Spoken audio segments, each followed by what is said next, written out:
radio ijwi rya rubanda. Uruhare rwa planification mu kugira ngo icyaha cyitwe ko ari genocide. Ese hashobora kubaho genocide nta bayiteguye? Impuguke mu by'amategeko mpuzamahanga zihera kuki zemeza ko nta genocide ibaho idafite abayiteguye.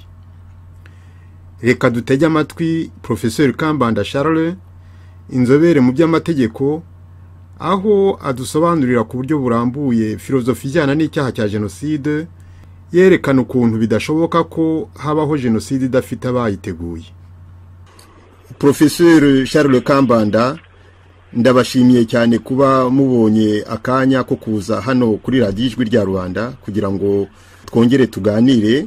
Birababaje ko uwo twagomba kuganira, uwo twari twarasezeranye ko muzagirana ikiganiro mpaka kubirebana na planification ya genocide atashoboye kuboneka, ariko nagira ngo wihangane tubiganireho nubwo atabonetse bwose, kuko ni ibintu bishobora kudufasha kumurikira abanyarwanda bashaka kumenya neza uko icyaha cya genocide kiba giteye nuko ibintu bikurikiranwa n'abanyamategeko.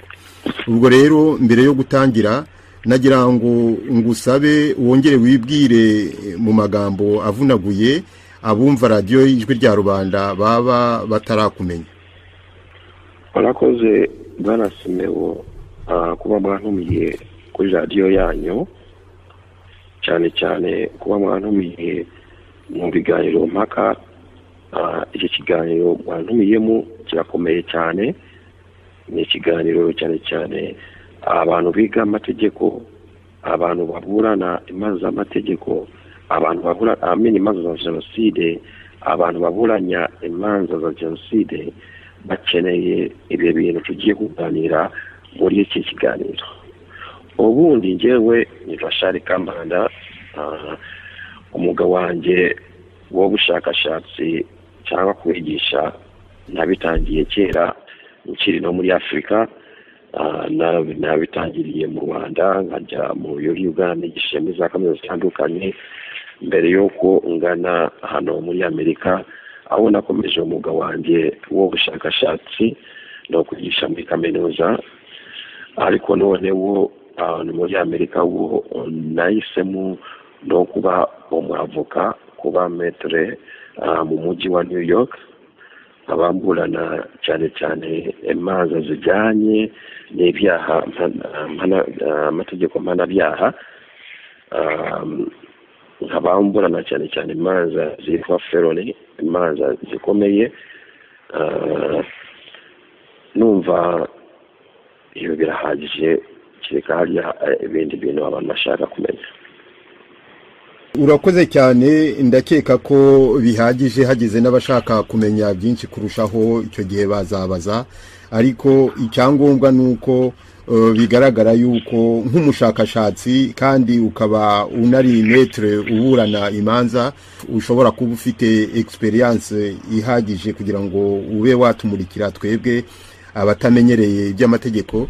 Nagiraga rero ngo mpite nkusaba kutuganiriza, kutubwira icyo utekereza ku birebana n'ikibazo gikunze kugibwaho impaka, aho abantu bavuga ngo convention ivuga ku birebana n'icyaha cya genocide ntisaba yuko habaho planification, ariko wajya kureba ugasanga hari bamwe bavuga bati nubwo idasaba itabyandika yuko habaho planification, ni ikintu ngombwa gikenewe kwerekanwa kugira ngo icyaha cya genocide cyemezwe.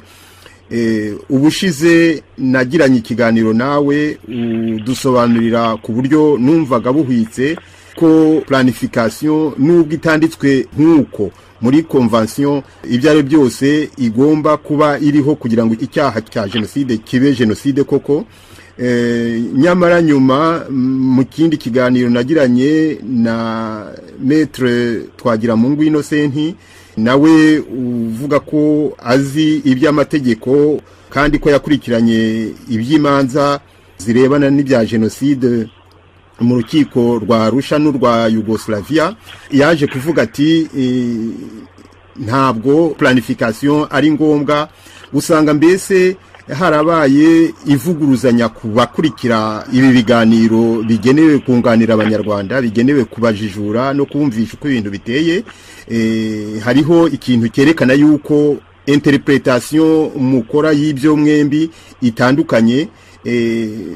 Nicyo cyari cyatumye nari nasabye ko mwembi muboneka kugira ngo turebe noneho impamvu bitandukanye, impamvu umwe abivuga ukwe undi akabivuga ukwe naho mwaba muhurije.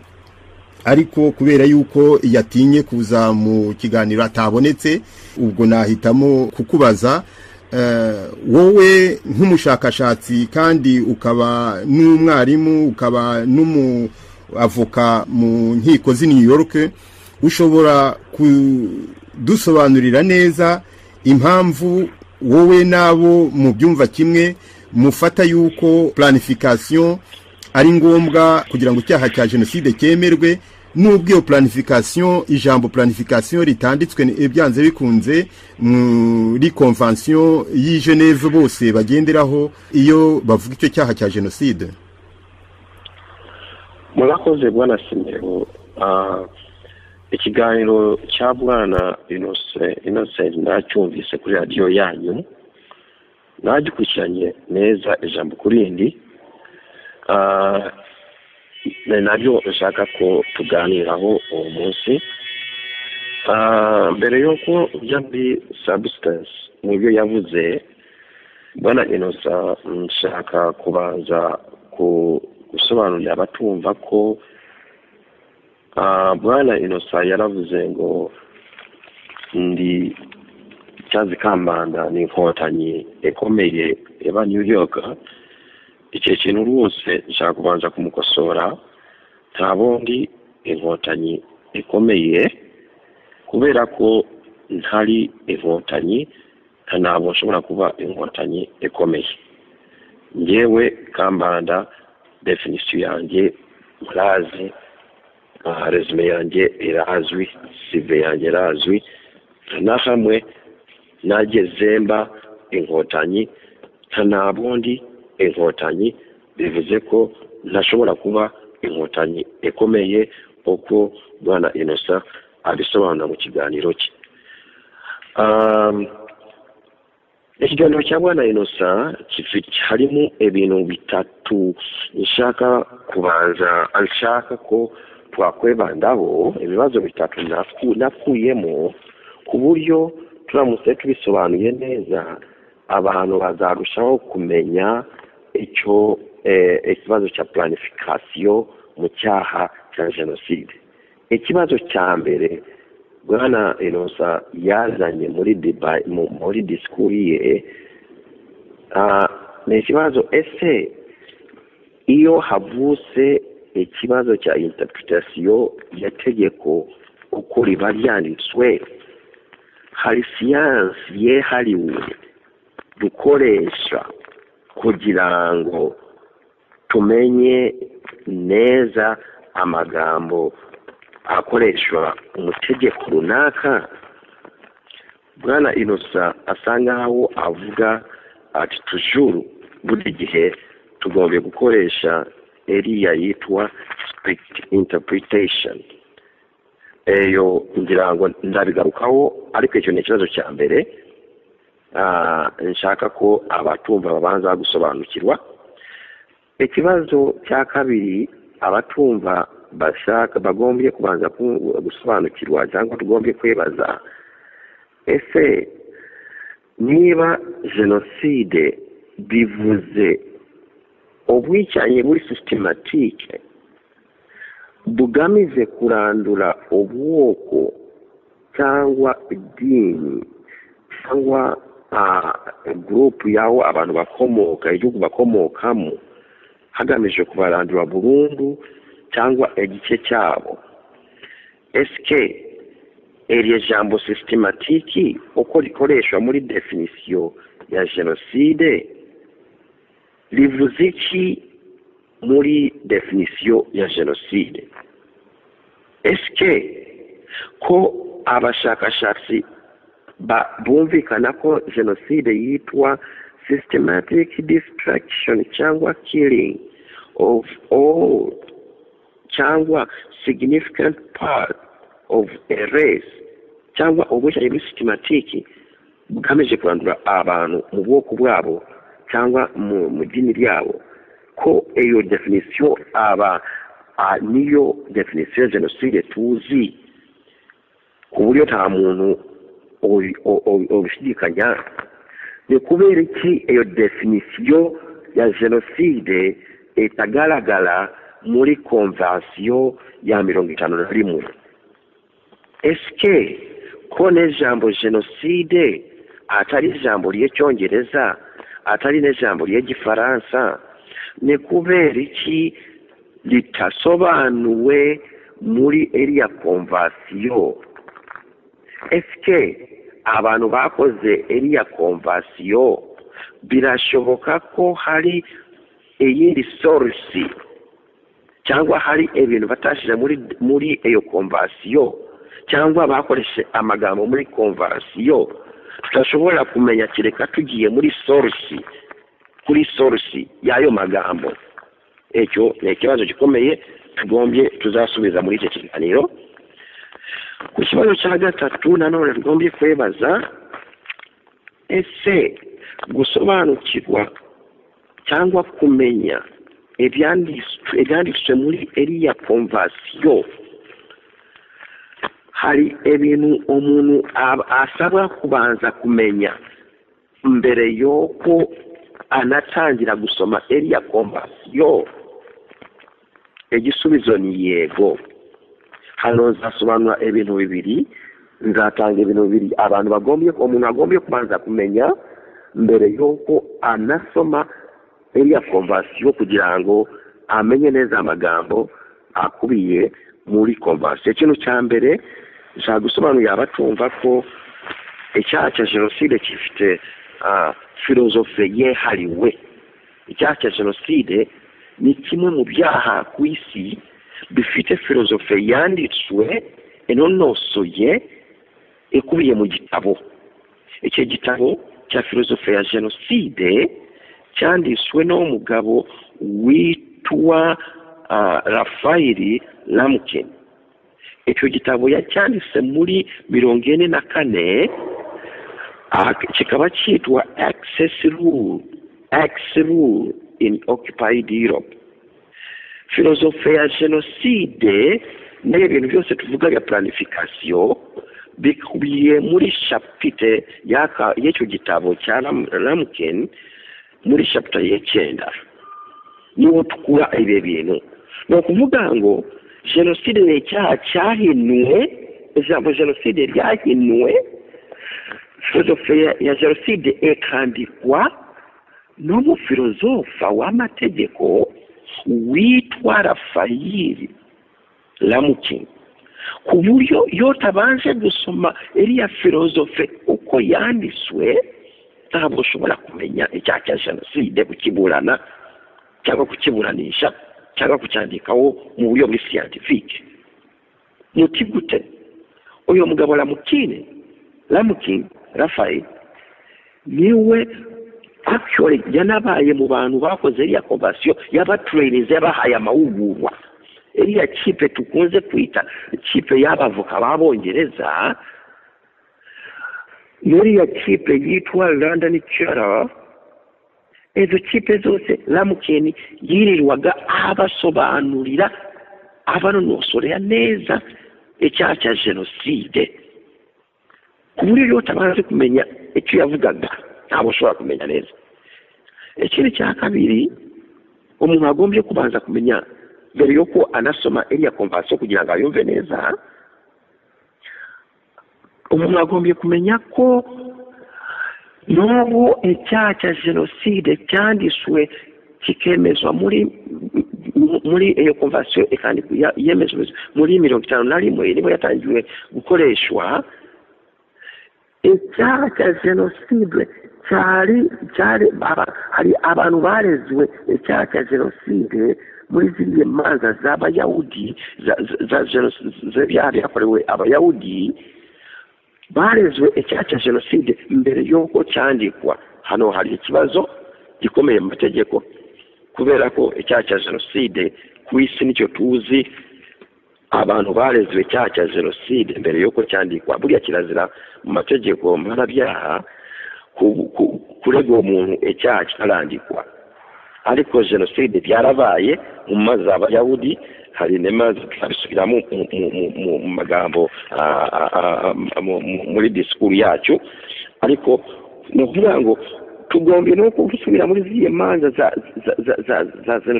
z'ibyaha byakorewe abayahudi kugira ngo tumenye neza icyo jenoside nk'icyaha bisaba na definisiyo yacyo n'ibintu byose bisabwa kubera ko muri ziriya manza n'ubu uriya mugabo umufilozofa Rafaeli ataburanye cyangwa aburanisha ziriya manza ariko buri munsi yirirwaga asobanurira abantu baburanaga ziriya manza abashinjacyaha n'abacamanza abasobanura icyaha cya jenoside kubera ko yari yashize mu rukiko ruriya rukiko na leta ya Amerika ahagarariye inyungu za Amerika muri ruriya rukiko yirirwaga asobanura yanditse amabaruwa menshi asobanura ku buryo yote abazi gusoma ziriya kesi ntabwo ushobora gusobanukirwa neza icyaha cya jenoside.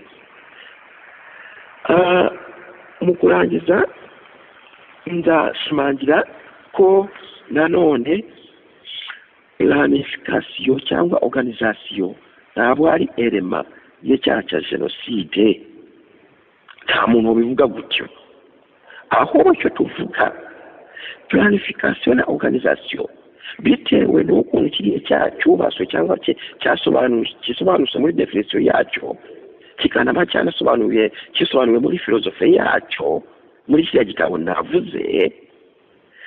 Planification ni condition cyangwa ni realite iyo etabaye bituma havuka ikibazo cya legal impossibility hatubavuka ikibazo ko wenda turi guta igihe ibijyana nabo bigombe kwitwa jenoside. Icyo kibazo cya jenoside na planification muri jenoside kinagaragara muri ikintu cyitwa iyo tuvuga icyaha cya jenoside ubundi tukora n'amakosa ntabwo tugomba kuvuga ngo gukora icyaha cya jenoside oya icyaha cya jenoside kiba planifiye kikanashyira mu bikorwa. Icyaha cya jenoside kikora mu buryo bubiri planification na execution.